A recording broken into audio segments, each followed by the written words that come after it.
व्याख्या मुद्रां करसरसिजैः पुस्तकं शङ्खचक्रे बिभ्रद्भिन्नस्फटिकरुचिरे पुण्डरीके निषण्णः अम्लानः श्रीरमृतवृषदैरंशुः प्लावयन्माम् आविर्भूयाद्दनघमहिमा मानसे वागधीशः। कृष्णाय वासुदेवाय हरये परमात्मने प्रणतक्लेशनाशाय गोविन्दाय नमो नमः। संस्कृत शौर्यम् इति आमुखपटले सम्बद्धाः समेऽपि विद्वांसः समेऽपि जिज्ञासवः छात्राः सहृदयाः सज्जनाः एतस्य संस्कृत शौर्यम् इति आमुखपटलस्य संस्थापकः प्रबन्धकश्च डॉक्टर राजकुमारः समेषां स्वागतं वर्तते तस्मिन् महाभाष्य व्याख्याने। तस्मिन् निर्दिष्टे पूर्वस्य तस्माद्यतित्रस्य इत्यनयोः सूत्रयोः व्याख्यानं साम्प्रतं चलति। पूर्वदिने अन्यथा जातीयकेन शब्देन निर्देशः क्रियते, अन्यथा जातीयकः उदाह्रियते। एवं तत्र भाष्यं सञ्जातं। तत्र प्रसंगः आसीत् यत् तस्मिन् दृष्टे पूर्वस्य विषये तस्य प्रयोजन विषये कुत्र प्रयोजनम् अनयोः सूत्रयोः भवति वा तद्वर्तते। तत्र यतो हि तस्मिन्निति दृष्टे पूर्वस्य अत्र तस्मिन् इति इत्यत्र इति शब्दः योजितः। एवं तस्माद्दित्तरस्य इत्यत्रापि इति शब्दः योजितः वर्तते। इति शब्दस्य सन्निधानात् तत्र स्वरूपग्रहणं भवति, अर्थात् तस्मिन् इति शब्दस्य ग्रहणं, तस्मात् इति शब्दस्य ग्रहणं भवति, न तु तद्बोध्यस्य अर्थस्य। अत्र कथं तत्र शब्दः न गृह्यते, अर्थः गृह्यते। यतो हि इति कारणात् स्वरूपग्रहणेनैव तत्र प्रयोजनं भवति।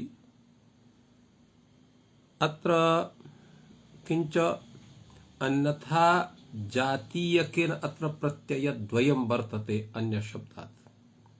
थाल् प्रत्ययो भवति अन्यप्रकारेण इति अन्यथा, एवमेव अन्यप्रकारेण अति जातीय प्रत्ययः अपि तस्मिन् अर्थे वर्तते इति। अन्यथा जातीयकेन शब्देन अत्र प्रत्ययद्वयस्य करणस्य किं प्रयोजन इत्यत्रापि आशंका भवति। तेन यद्यपि थाल् प्रत्ययेनैव प्रकार मात्रस्य विधानं भवति, किन्तु प्रकारवतः अविधानाय अत्र जातीयर प्रत्ययः, अतएव अत्र प्रत्ययद्वयं वर्तते। अत्र लौकिके प्रयोगेपि प्रायः लाघवस्य आदरः न भवति इति कृत्वापि प्रत्ययद्वयस्य योजनम् अत्र दत्तं भगवता भाष्यकारेण। तो एवं अत्र विचारः भवति कश्चन।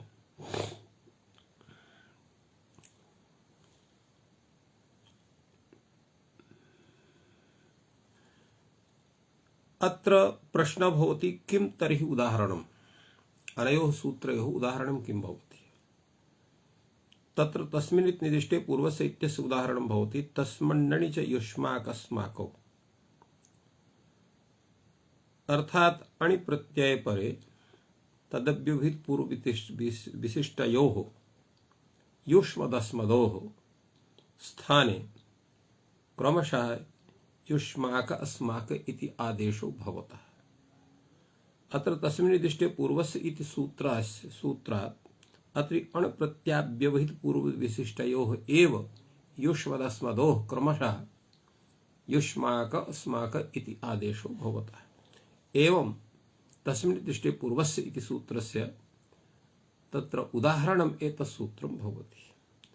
तस्माद्दित्तित्रस्य इति सूत्रस्य उदाहरणं भवति तस्मात् छसो नः पुंसि, तस्मात् पूर्व सवर्ण दीर्घात् परः यः शशः सकारः तस्य नः भवति।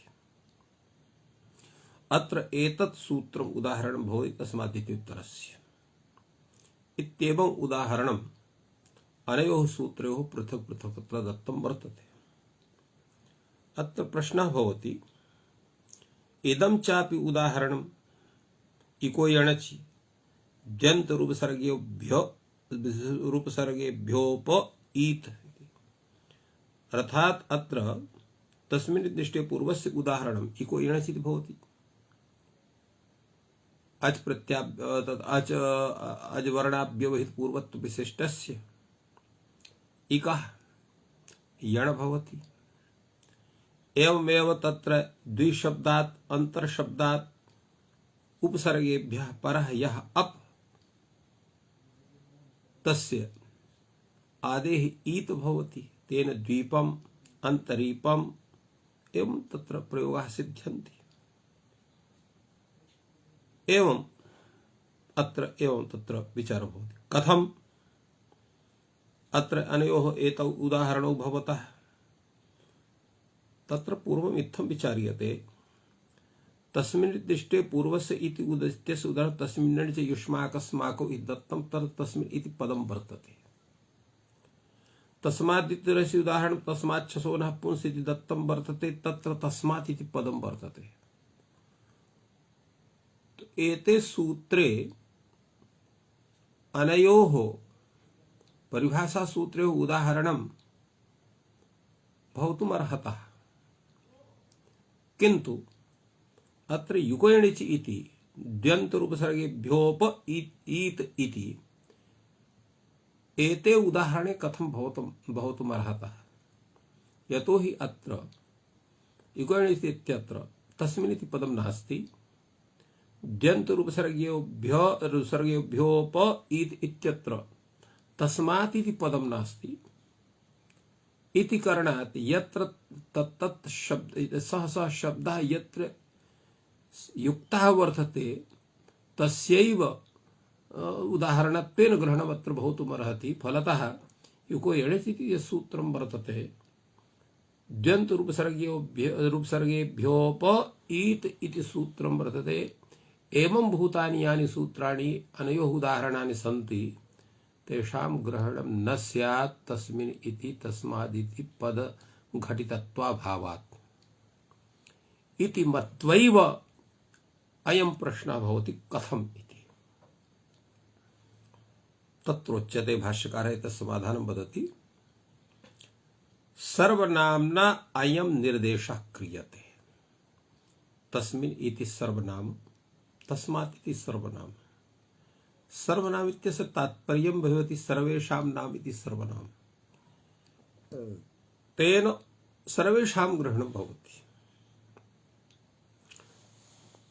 तस्मिन् इति पद घटितत्वं यत्र वर्तते तेषामपि, तस्मात् इति पद घटितत्वं वर्तते तेषामपि, यत्र च सामेन सप्तम्यन्तेन निर्देशः पंचम्यन्ते निर्देशः तेषामपि समेषां ग्रहणं भवति सर्वनाम्ना निर्देशस्य सत्वात्। अतः भाष्यकारः समादधाति, सर्वनाम्ना अयं निर्देशः क्रियते। सर्वनाम च सामान्यवाची। सामान्यवाची इत्युक्ते समेषामपि ग्रहणं भवति, विशेषस्यापि सामान्यस्यापि। तस्मिन् पद घटितानि यानि सूत्राणि, तस्मात् पद घटितानि यानि सूत्राणि तानि तत्र सामान्यत्वेन सन्ति। एको यणचि तस्मात् एको यणचि द्यन्त रूपसर्गेभ्योप ईत् एवं भूतानि सूत्राणि तत्र विशेष सूत्राणि सन्ति।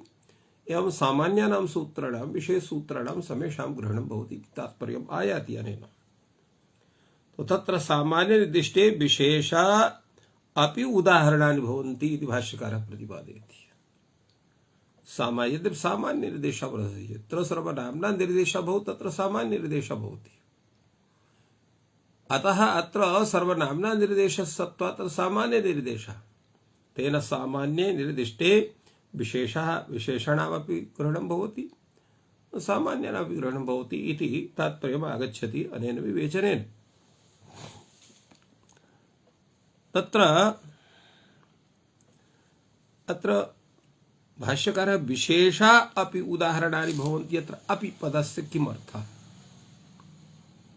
यतो हि अपि इति संभावनायां भवति कदाचित् विशेषाणां ग्रहणं भवति मुख्यत्वेन सामान्यानां ग्रहणं भवति इति अर्थः स्यात् अत्र उच्यते अत्र अपि संभावनायां वर्तते समुच्चये नास्ति संभावना अर्थात् तेषाम् अपि संभावना वर्तते अत्र विशेष परित्यागेन इह शास्त्रे सामान्यम् अस्ति यद् उदाहरणं स्यात् तस्मात् सर्वे विशेषाः इह उदाहरणं वर्तन्ते इति उदाहरणत्वेन स्वीक्रियन्ते सामान्यश्च सर्वविशेषेषु भावात् यतो हि सामान्यं यद् भवति तत्र विशेषः अपि भवति सामान्यं भवति प्रश्नः भवति अत्र भवता उक्तं यत् सामान्य निर्दिष्टे विशेषा अपि उदाहरणानि भवन्ति इति तर्हि सामान्य पदेन केषां ग्रहणं विशेष पदेन केषां ग्रहणम् इति तत्र प्रश्नः भवति जिज्ञासा भवति किं पुनः सामान्यं को वा विशेषः इति भाष्यकारद्वारा तत्र उच्यते गौः सामान्यं कृष्णो विशेषः किं तात्पर्यम् एतस्य गौः सामान्यं कृष्णो विशेषः इति तत्र यद् विशेषं तत् प्रधानं यद् विशेष्यं प्रधानं तत् सामान्यं किं तात्पर्यम् एतस्य अर्थात् अत्र गावः गच्छन्ति कृष्णा अपि गच्छति अत्र वाक्ये गावः गच्छन्ति इत्युक्ते तत्र सामान्येन गावः गच्छन्ति इत्यत्र कृष्णा अपि गच्छति इति कृत्वा कृष्णत्व गुण विशिष्टा या गौः सापि गच्छति एवं रूपेण तत्र विशेषस्य चिन्तनं भवति एवं गौः सामान्यं कृष्णो विशेषः एवं अत्र दत्तं वर्तते अत्र कृष्णः शब्दः पुल्लिङ्गः वर्तते किं तात्पर्यम् तो गो शब्दः यदा वृषभवाची भवति तदा पुल्लिङ्गः यदा धेनुवाची भवति तदा स्त्रीलिङ्गः अत्र सामान्येन गौः इति कृतं वर्तते कृष्णः विशेष इत्युक्ते वृषभस्य ग्रहणम् अत्रात्र गावः गच्छन्ति वृषभाः गच्छन्ति तेषु कृष्णः अपि गच्छति तथा कृष्णः वृषभोऽपि गच्छति इत्यर्थः एवं रूपेण वक्तुं शक्यते अत्र प्रश्नः भवति कम नियमं मत्वा भवान् कृष्णः इति विशेषः इत्युक्तवान् गौः सामान्यम् इत्युक्तवान् तत्र कश्चन नियमः भवेत् येन नियमेन इत्थं वक्तुं शक्यते इति मनसि निधाय भाष्यकारः आक्षिपति न तर्हि इदानीं कृष्णः सामान्यं गौर्विशेषः भवति अर्थात कृष्ण शब्दः तावत् रंगवाची वर्तते रंगवाचित्वात् कृष्णः तत्र विशेषणम् एव भवितुमर्हति न तु विशेष्यत्वेन तस्य ग्रहणं भवितुमर्हति गौः तत्र विशेषत्वेन विगृह्यते अतः कृष्णः गौः इति प्रयोगः एवं रूपेण भवति तो अत्र कृष्णः सामान्यं गौः विशेषः एवं न भवितुमर्हति अपितु गौः सामान्यं कृष्णः विशेषः इत्येव भवितुमर्हति तदा उच्यते भवति च एवं नास्ति कदाचित् कृष्णः सामान्यं भवति गौः विशेष्यं भवति इत्यपि दृश्यते कथं भवति यदि तर्हि सामान्य विशेषा विशेषोऽपि सामान्यं सामान्य विशेषौ न प्रकल्पेते भवान् कथयति कृष्णः सामान्यं गौर्विशेषः तर्हि इदानीं न भवितुमर्हति इत्यस्य विषये भवान् कथयति भवति च भवितुमर्हति किन्तु यदा इत्थं स्यात् यदि तर्हि सामान्यं विशेषः स्यात् विशेषोऽपि सामान्यं स्यात् तर्हि सामान्य विशेषौ अनयोः प्रकल्पनं कथं भवितुमर्हेत् निर्धारणमेव न स्यात् इदं विशेषम् इदं विशेषणं वा इति तदा उच्यते सामान्य विशेषौ प्रकल्पेते कथं विवक्षातः यथा विवक्षा भवति तथैव तत्र यस्य विशेषत्वेन विवक्षा तद् विशेषं भवति यस्य विशेषणत्वेन विवक्षा तद् विशेषणं भवति यदा अस्य गौः सामान्येन विवक्षितो भवति तो कृष्णो विशेषत्वेन विवक्षते तदा गौः सामान्यं कृष्णो विशेषः यदा कश्चन एवं भूतः जनः यस्य अस्य गौः सामान्यत्वेन विवक्षितः भवति तो तस्य मते कृष्णः विशेषत्वेन विवक्षितः भवति तदा गौः सामान्यं भवति कृष्णः विशेषः भवति यदा अस्य कृष्णः सामान्येन विवक्षितो भवति यथा कृष्णाः गच्छन्ति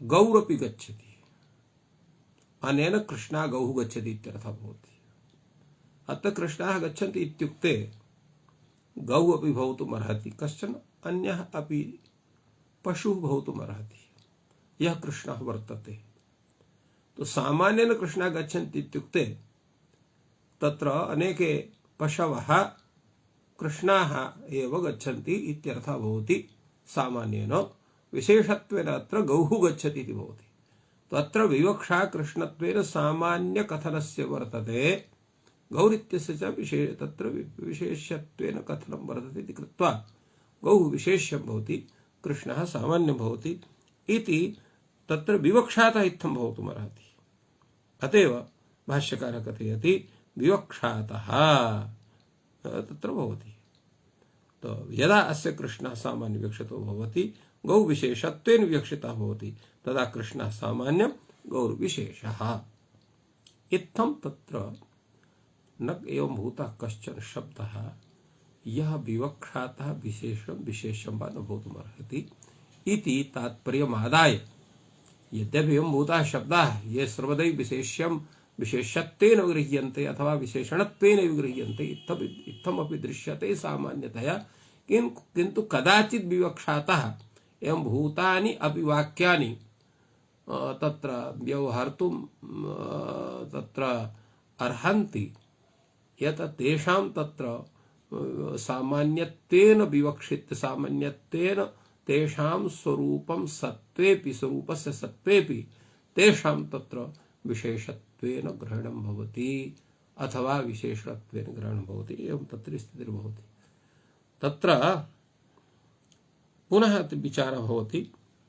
भिन्नरीत्या एतत् समाधानं सञ्जातं यद्विवक्षातः कृष्णः सामान्यं भवितुमर्हति विवक्षातः कृष्णः विशेषः विशेषणमपि भवितुमर्हति अपर आह प्रकल्पेते च कश्चन अपि कथयति अत्र विशेष विशेषण भावौ प्रकल्पेते कथं प्रकल्पेते तत् पिता पुत्रवत् यथा जन्य जनक भावः भवति तदेव पिता पुत्रवत् भवति तथा स एव कञ्चित् प्रति पिता भवति कञ्चित् प्रति पुत्रः भवति तदेव एवं यथा स्वपुत्रं प्रति सः पिता भवति स्वपितरं प्रति सः पुत्रः भवति तो एकः एव जनः पितापि भवति पुत्रोऽपि भवति एवं इहापि स एव कञ्चित् प्रति सामान्यं भवति कञ्चित् प्रति विशेषः भवति तो अत्र विवक्षयैव सर्वं कार्यं सिद्ध्यति सर्वाणि पदानि विवक्षयैव विवक्षितम् अर्थं कथयन्ति अतएव अस्माकं सिद्धान्ते तत्र सर्वेपि शब्दाः सर्वार्थवाचकाः सति तात्पर्ये इति प्रतिपादितं प्रबलमञ्जूषायां महामहोपाध्यायेन नागेशभट्टेन एते खल्वपि नैर्देशिकानां वार्ततर्का भवन्ति ये सर्वनाम्ना निर्देशः क्रियन्ते एतैर्हि बहुतर्कं व्याप्यते अत्र वाक्ये तत्र भगवता भाष्यकारेण तत्र एवं भूताः शब्दाः प्रयुक्ताः येषां प्रयोगः प्रायः सर्वत्र नैव दृश्यते नैर्देशिकानां निर्देशे भवः नैर्देशिकाः नैर्देशिकानाम् इत्यस्य किं तात्पर्यम् अर्थात निर्देश प्रयोजनानां मध्ये नैर्देशिकाः निर्देश प्रयोजनानां मध्ये इति नैर्देशिकानाम् इति तस्य रूपं भवति वार्ततर्काः भवन्ति वार्ततर्का इति शब्दः वर्तते तो वार्ततर्कः इत्यस्य तो अतिशयः तत्र वार्ता इति वार्ततरः वार्ततरः वार्ततर्कः वार्ततर्क इत्यस्य युक्ततर्कः अर्थात अतिशय तत्र युक्तियुक्तः इत्यर्थः तो भाष्यकार वचन प्रामाण्यात् अत्र यद्यपि अत्र वार्ततर्कः इति युक्तः इति भवेत् युक्ततरः इति कथम् अत्र तरः प्रत्ययः कथं भवति यतोहि अत्र अतिशयः अर्थस्तु नैव विवक्षितः वर्तते अतिशयने तरः प्रत्ययः भवति कथम् अत्र तरः प्रत्ययः युक्ततर्कः वार्ततर्कः इत्यत्र अत्रोच्यते भाष्यकार वचन प्रामाण्यात् अत्र तरः प्रत्ययः तमपवाह्यत्र भाव्यम् अथवा तम प्रत्ययः भवति तो बहुषु यदा निर्धारणे भवति तदा तम प्रत्ययः अतः वार्ततमकाः इति कथनीयम् अत्र वार्ततर्कः इति कथं वर्तते अत्रापि इत्थं वक्तुं शक्यते अत्र यतोहि अत्र तत्र व्यत्ययः भवति व्यत्ययो बहुलं तो अत्र व्यत्ययः भवितुमर्हति तेन तरपः स्थाने तमपः स्थाने तरप्रत्ययस्य व्यत्ययत्वेन प्रयोगः भवितुमर्हति इत्थमपि वक्तुं शक्यते यद्यपि अयं भूतः कश्चित् निर्देशः अत्र नास्ति तथापि कैयटेन कथितम् अत्र तमपः ह्यत्र भाव्यम् अनेन तत्र ज्ञायते अत्र वार्ततर्कः इति एव प्रयोगः भाष्यकारेण कृतः वर्तते वार्ततमकः इति नास्ति इति कृत्वा अत्र तमवर्थे तरप्रत्ययः इति वक्तुं शक्यते ये सर्वनाम्ना निर्देशाः क्रियन्ते एतैः बहुतर्कं व्याप्यते ये सर्वनाम्ना निर्देशाः क्रियन्ते अर्थात यत्र सूत्रे सर्वनाम संज्ञकेन शब्देन निर्देशः भवति तत्र तैः एतैः बहुतर्कं व्याप्यते बहुतर्कं व्याप्यते अर्थात तत्र बहूनां युक्ततरत्वेन तेषां समेषां ग्रहणं भवति इत्यर्थः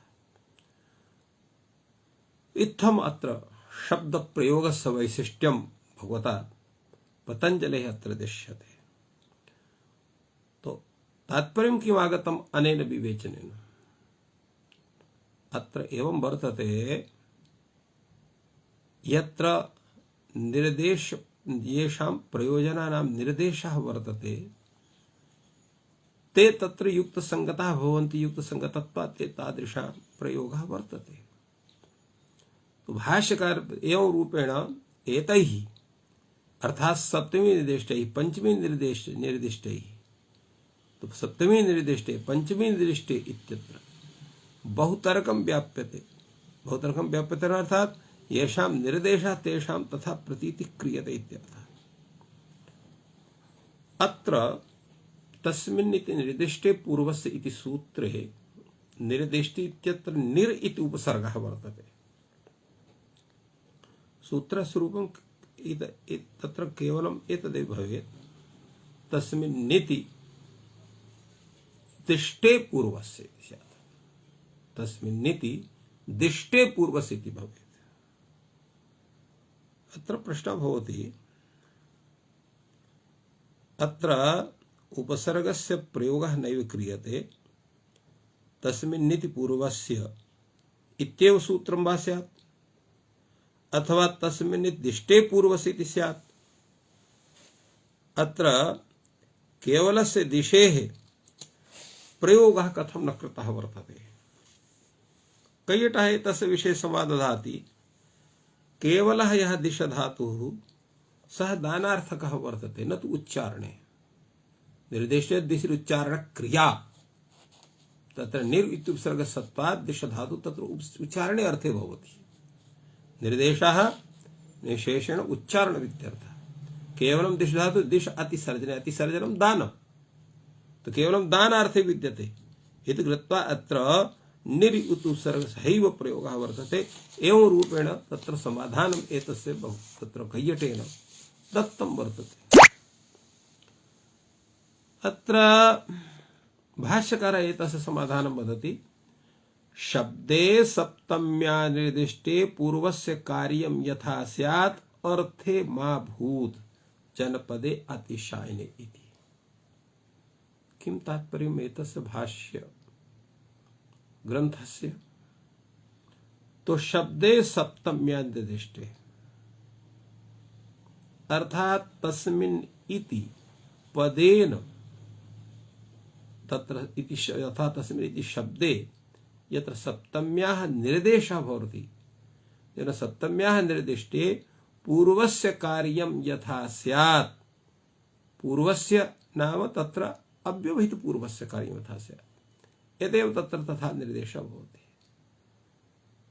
तत्र इति पदं न स्यात् तर्हि अर्थे मा भूत्, यत्र अर्थाविवक्षिता वर्तते तत्र न भवति इत्यर्थः। अत्र जनपदे लुप्, अत्र जनपदवाची यः शब्दः तस्मात् विहितः यः प्रत्ययः तस्य लुप् भवति। अत्र जनपदवाचिन शब्दे परतः यः चतुरार्थिकः प्रत्ययः तस्य लुप् भवति इति सूत्रतः अत्र किमस्ति? जनपद शब्दस्य ग्रहणं नास्ति, जनपद वाचकस्य शब्दस्य ग्रहणं भवति। अर्थस्य ग्रहणम् अत्र जनपद पदार्थस्य ग्रहणं भवति, जनपद शब्दस्य ग्रहणं नास्ति इति तात्पर्यम्। तत्र च शब्दस्य ग्रहणं तत्र विवक्षितं भवति। सप्तम्यन्तः यः शब्दः तदव्यवहित पूर्वत विशिष्टस्य कार्यं भवति इत्यर्थः तस्य संजायते। एवम् अर्थं तत्र उपसर्गग्रहणं कृतं वर्तते। अत्र प्रश्नः भवति, किं गतम् एतत् उपसर्गेण? आहुष्य शब्दाधिक्यात् अर्थाधिक्यम्, अर्थात् निर्दिष्टित्यत निर्पदं यत् उपसर्गः यः निर् इति उपसर्गः तत्र प्रवृत्तः वर्तते, तेन अखिलस्य अभिलषितस्य अर्थस्य संप्राप्तिर्भवति वा? आहुषित अत्र शब्दाधिक्यात् अर्थाधिक्यं तत्र आवश्यकं भवति, अर्थस्य ग्रहणं भवेत् वा? भाष्यकारः समाधाति गतमित्याह, अर्थात् तत्र प्राप्यते। कथं? निरवयं बहिर्भावे वर्तते। निर उपसर्गः अत्र निश्चयार्थकः नास्ति, अपि तु निर्गतार्थः वर्तते इत्यर्थः। बहिर्भाव इत्यस्य किं तात्पर्यम् आगच्छति? बहिर्भाव अर्थात् तत् निर्गतार्थः आगच्छति, निशेषार्थः न आगच्छति। यथा तत्र निष्क्रान्तः देशात् इति निर्देशः, तो निष्क्रान्तः देशात् इति निर्देशः। अत्र देशात् बहिर्भूतस्य अर्थस्य प्राप्तिर्भवति। अतएव अत्र भाष्यकारः कथयति तद् यथा निष्क्रान्तो देशात् निर्देशः बहिर्देश इति गम्यते, अर्थात् देशात् बहिः इत्यर्थः। अत्र प्रश्नः भवति, शब्दात् बहिर्भूतः कः स्यात्? कश्चन एवं वदेत् शब्दात् बहिर्भूतः अर्थः भवति, तथा न। कथं? शब्दश्च शब्दात् बहिर्भूतः शब्दः एव भवितुमर्हति, अर्थः न भवितुमर्हति। अर्थः अर्थात् बहिर्भूतः भवति। तत्र अर्थात् शब्दात् अर्थः बहिर्भूतः न भवितुमर्हति। अतएव अत्र बहिर्भूतत्वेन शब्दस्य विग्रहणं भवति, अर्थस्य अबहिर्भूतत्वेन एव तिष्ठति इत्यर्थः। पुनः अत्र विचारः भवति, भवतु नाम समेषामपि तत्र प्रश्नानां जिज्ञासानां समाधानं भवतः कृतं। तत्र एका जिज्ञासा अपरा भवति, अथ निर्दिष्ट ग्रहणम किमर्थम।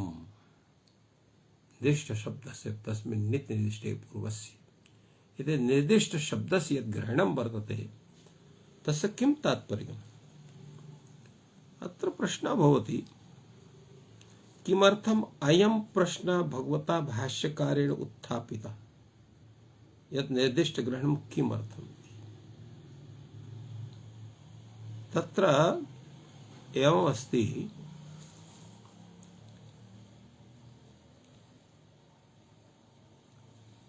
यत्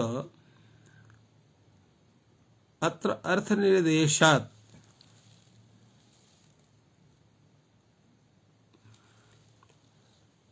अत्र किमस्ति, अत्र निर्दिष्टग्रहणम् एतस्य प्रयोजनं किं भवितुमर्हति इति प्रश्नः। अत्र एतस्य प्रश्नस्य विषये भाष्यकारः कथयति यत् निर्दिष्टग्रहणम् आनन्त्यर्थम्। निर्दिष्टग्रहणं यत् वर्तते आनन्त्यर्थम् अर्थात व्यवहित अर्थस्य संप्राप्ते इत्यर्थः। निर्दिष्टग्रहणं क्रियते आनन्तर्य मात्रे कार्यं यथा स्यात्।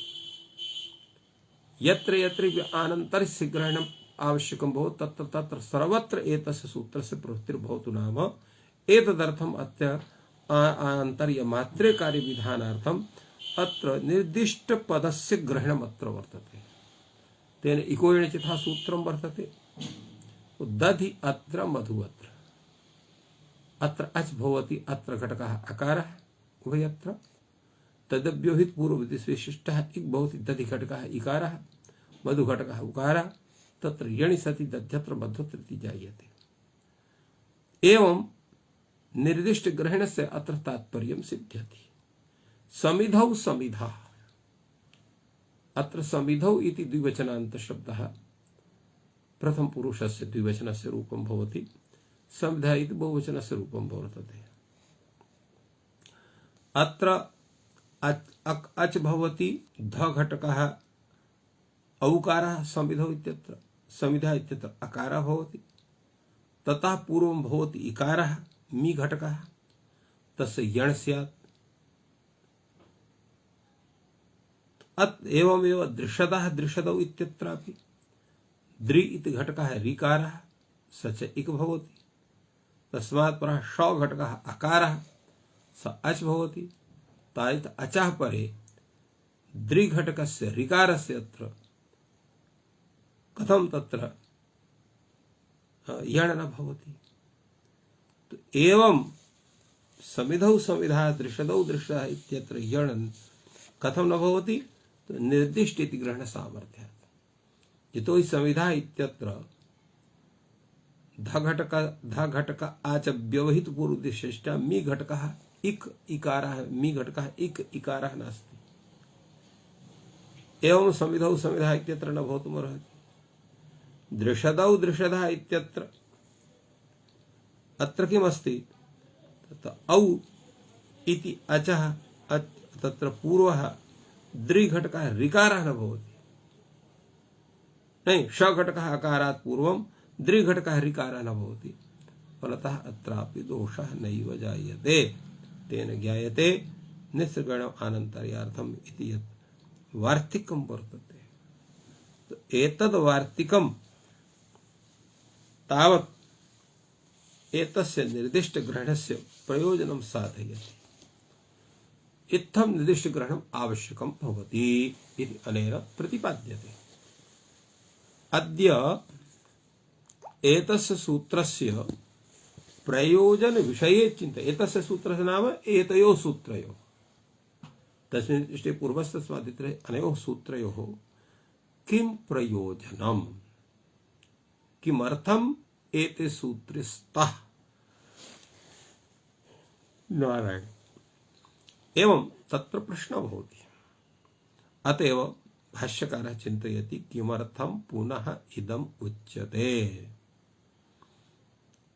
अर्थात किम नियमार्थम अथ षष्ठी प्रकल्पित्यर्थम वा इति एतस्य प्रश्नस्य आशयः। वार्तिककारः कथयति तस्मिंस्तस्मादिति पूर्वोत्तरयोः योगाविशेषात् नियमार्थं वचनं दद्युधकं पचत्योदनम्। अर्थात तस्मिन् दृष्टे पूर्वस्य तस्मादित्युत्तरस्य इति सूत्रद्वयी वर्तते। तत् तस्मिन् तस्मादिति पूर्वोत्तरयोः योगयोः अविशेषात् नियमार्थः अयम् आरम्भः भवति। अयम् आरम्भः नियमार्थः भविष्यति। ग्रामे देवदत्तः पूर्वः परे वा इति संदेहः। तत्र ग्रामे देवदत्तः इत्युच्यमाने अत्र तत्र ग्रामात् पूर्वः वर्तते, ग्रामात् परः वा वर्तते इति संदेहः भवति। तस्य संदेहस्य अत्र निवृत्तिः भवति। ग्रामात् देवदत्तः पूर्वः परः इति संदेहः भवति। तो ग्रामात् देवदत्त इत्य संदेहः एवं इहापि इको यणिच् इति सूत्रं वर्तते। दद्युदकं पचत्योदनम् इति उदाहरणं वर्तते। अत्र किं भवति, अत्र दधि उदक इत्यत्र उ घटक अव्यवहित पूर्वत्व विशिष्ट दधि घटकस्य इकारस्य यण् यकारः भवति। पचति ओदनम् इत्यत्र ओदन घटकस्य ओकाराव्यवहित पूर्वत्व विशिष्ट पचति इति इकारस्य तत्र यण् कार्यं भवति। तो उभौ इकौ उभौ अचौ, अत्र उभौ अपि इकौ भवतः, उभौ अपि अचौ भवतः। तो अचि पूर्वस्य ग्रहणं भवतु, अचि परस्य वा ग्रहणं भवति। अत्र एवं भूता काचन स्थितिः प्राप्यते। तत्र भवति तिङ्गतिङ्गः, अतिङ्गः पूर्वस्य अतिङ्गः परस्य वा इति संदेहः भवति। अर्थात अतिङन्तात् परः तिङ् भवतु, अथवा तत्र एवं तत्र स्यात् अचि पूर्वस्य अचि परस्य वा इति संदेहः भवति। तिङ् इति अतिङ्गः पूर्वस्य भवति, अतिङ्गः पूर्वस्य अतिङ्गः परस्य इति परस्य इति संदेहः। अत्रापि तु अतिङ्गः परस्य तिङन्तस्य निघातः भवति, येन सूत्रार्थः सम्पद्यते। इष्यते च अत्रापि पूर्वस्य स्यात् अतिङ्गः परस्य।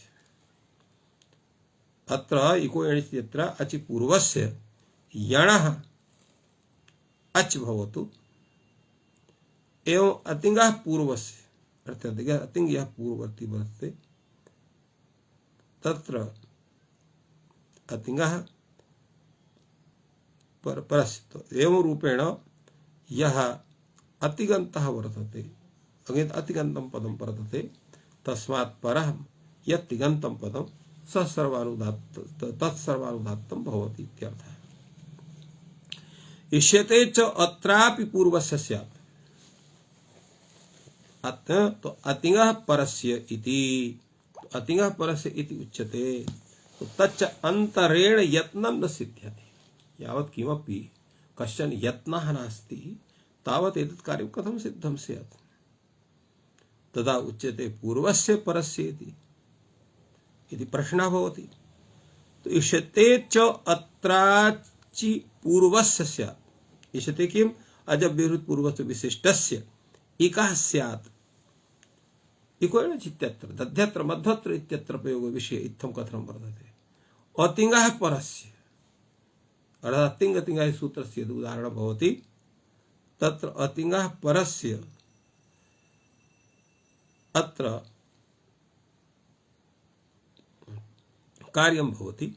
अर्थात् अतिङः परस्य अत्र तिङन्तस्य सर्वानुदात्तता भवति। तच्च अन्तरेण यत्नं न सिद्ध्यति। अर्थात् एतत् सर्वं कार्यं केनचित् सूत्रेण एव सिद्धं स्यात्। स्वतः परिकल्पितेन वाक्येन न तथा भवितुमर्हति। तच्च अन्तरेण यत्नं न सिद्ध्यति इति नियमार्थं वचनम्। अत्र नियमार्थं भवति। एवम् अर्थम् इदम् उच्यते।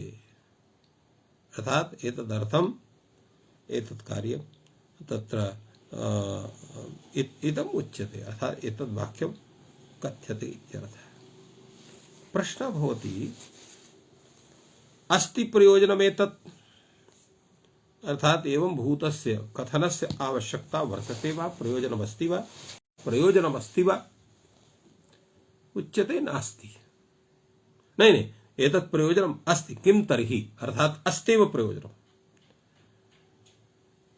तो इत्थं प्रयोजनम् एतस्य दत्तं वर्तते, अर्थात तस्मिन् दृष्टे पूर्वस्थिति सूत्रमपि आवश्यकं वर्तते, तस्माद्दित्रस्य सूत्रमपि आवश्यकं वर्तते। अनयोरपि प्रयोजनानि सर्वत्र सन्ति, तेषां प्रयोजनानां सिद्धये एते सूत्रे आवश्यके भवतः। अधुना तत्र विचारः प्रवर्तते, अथ यत्र उभयं निर्दिश्यते किं तत्र पूर्वस्य कार्यं भवतु आवश्यक परस्य, अर्थात एवं भूतं किमपि सूत्रं यत्र सप्तम्याः अपि निर्देशः वर्तते, पंचम्याः अपि निर्देशः वर्तते, तत्र केन कार्यं स्यात्। अतएव भाष्यकारः कथयति, यत्र उभयं निर्दिश्यते किं तत्र पूर्वस्य कार्यं भवतु आहुषित परस्य। पूर्वस्य कार्यं करणीयं, परस्य वा कार्यं करणीयम् इति तावत् तत्र सन्देहः भवति। भाष्यकारः कथयति, तत्र पूर्वं वार्तिककारः वार्तिकं विदधाति, उभय निर्देशे विप्रतिषेधात् पंचमी निर्देशः। तात्पर्यं किं वर्तते, यत्र उभयोः निर्देशः भवति तत्र पंचमी निर्देशः बलवान् भवति। कथं पंचमी निर्देशः बलवान् भवति? विप्रतिषेधात्, तत्र विप्रतिषेधे कार्यस्य सत्त्वात्। अत्र तस्मिन् निर्दिष्टे पूर्वस्थिति पूर्वं सूत्रं, तस्य संख्या भवति प्रथमाध्यायस्य प्रथम पादस्य 66तमं सूत्रं वर्तते तस्मिन् निर्दिष्टे पूर्वस्य। तस्मादित्यस्य सूत्रं तु 67तमं सूत्रं वर्तते। अतः अत्र परत्वं भवति तस्मादित्यस्य, पूर्वं भवति तस्मिन् निर्दिष्टे पूर्वस्य।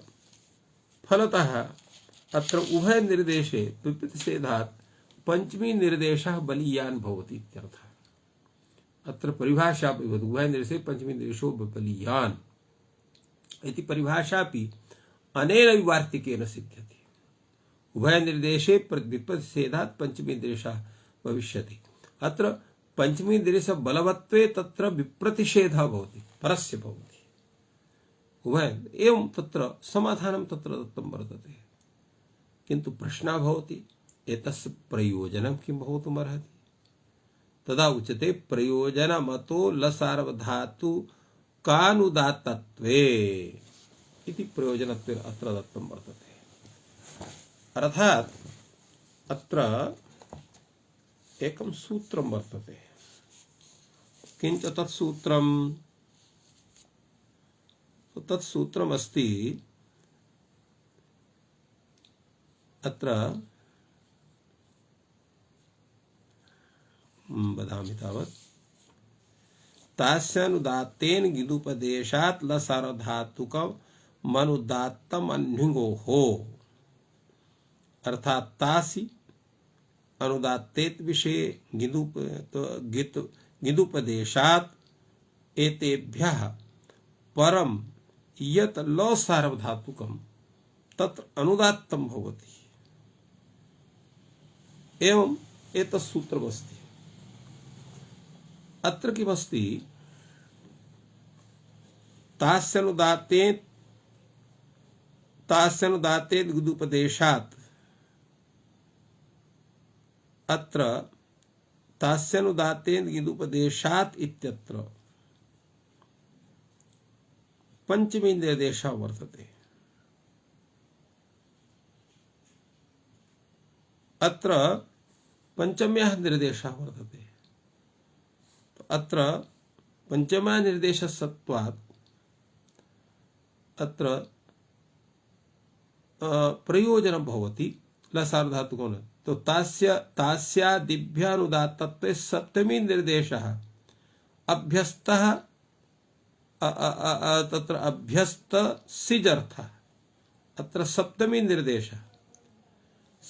निर्देशः अत्र लसार्वधातुके इति सप्तमी निर्देशः लसार्वधातुके इति सप्तमी निर्देशः तस्यनुदात् ङिदुपदेशात् इत्यत्र पंचमी निर्देशः एवं उभय निर्देशः अत्र वर्तते तत्र किं करणीयम् तत्र अस्मिन् क्रियमाणे तस्यादिभ्यः परस्य लसार्वधातुकस्य लसार्वधातुके परतः तास्यादीनाम् इति सन्देहः अत्र स्यात् यतो उभय निर्देशः वर्तते तास्यानुदात् ङिदुपदेशात् इति पंचमी निर्देशः लसार्वधातुके इति सप्तमी निर्देशः तर्हि एतस्य स्वरूपं किं स्यात् तो तस्मिन् क्रियमाणे तस्यादिभ्यः परस्य लसार्वधातुकस्य अनुदात्त विधानं भवति इति स्वरूपं स्यात् अथवा लसार्वधातुके परतः तास्यादीनां